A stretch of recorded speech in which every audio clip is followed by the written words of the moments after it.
आज हम एक ऐसी यात्रा शुरू करने जा रहे हैं जिसे सुनकर आपका हृदय विस्मय से भर जाएगा और आत्मा गर्व से।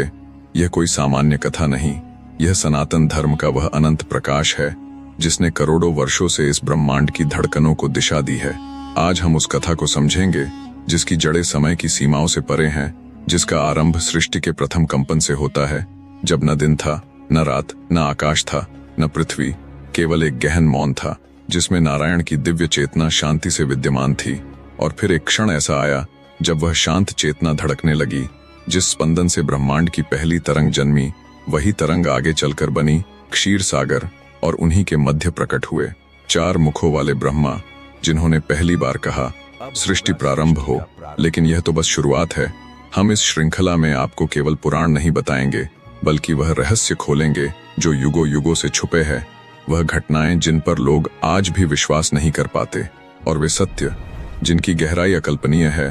पृथ्वी कैसे बनी, प्रलय कैसे होती है, देवता कहां से आए हैं, युग कैसे बदलते हैं, रामायण की शुरुआत असल में कहां से हुई, आदि और भी चीजों को समझेंगे।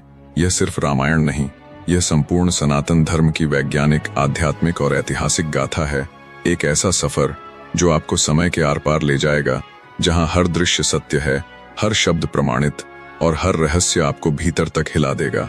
तो तैयार हो जाइए, हम शुरू करने वाले हैं वह यात्रा जो ब्रह्मांड की उत्पत्ति से शुरू होकर सतयुग, त्रेता, द्वापर और अंततः कलयुग के उदय तक ले जाएगी। अब शुरू करते हैं। संपूर्ण ब्रह्मांड में था, पूरा अंधकार में डूबा था। ना पृथ्वी जैसा कोई ग्रह और ना ही अन्य किसी प्रकार का सोर्स था। केवल एक ही सत्ता विद्यमान थी, वो थे नारायण, जिसका अर्थ होता है जो जल में निवास करता है। लेकिन उस समय तो जल भी नहीं था। तो प्रश्न उठता है, फिर नारायण जल में कैसे थे? यही से एक रहस्य शुरू होता है। जब भगवान विष्णु ने परम चेतना से सृष्टि रचना का विचार किया, तभी उनकी ऊर्जा से पहला जल उत्पन्न हुआ, जिसे कहा गया क्षीर सागर। यह वही जल था जिसमें नारायण अनंत शेष पर शयन करते हैं। यह शाब्दिक नहीं, बल्कि दिव्य सतोगुणीय जल का महासागर है। क्षीर सागर भौतिक पृथ्वी पर नहीं, बल्कि अनंत ब्रह्मांड के महान लोकों में स्थित है, जिसे समानतः विष्णु लोक, गोलोक, वैकुंठ माना जाता है। जब भगवान विष्णु शेष पर योग निद्रा में स्थित होते हैं और वहीं से अगले ब्रह्मांडीय चक्र की योजना बनाते हैं। यह योग निद्रा साधारण नींद नहीं, सृष्टि रचना की गहन मानसिक अवस्था है, जहां भगवान संपूर्ण ब्रह्मांड की योजना बनाते हैं।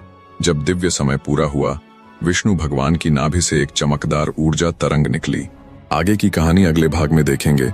वीडियो मिस ना हो जाए, चैनल को सब्सक्राइब जरूर कर लेना।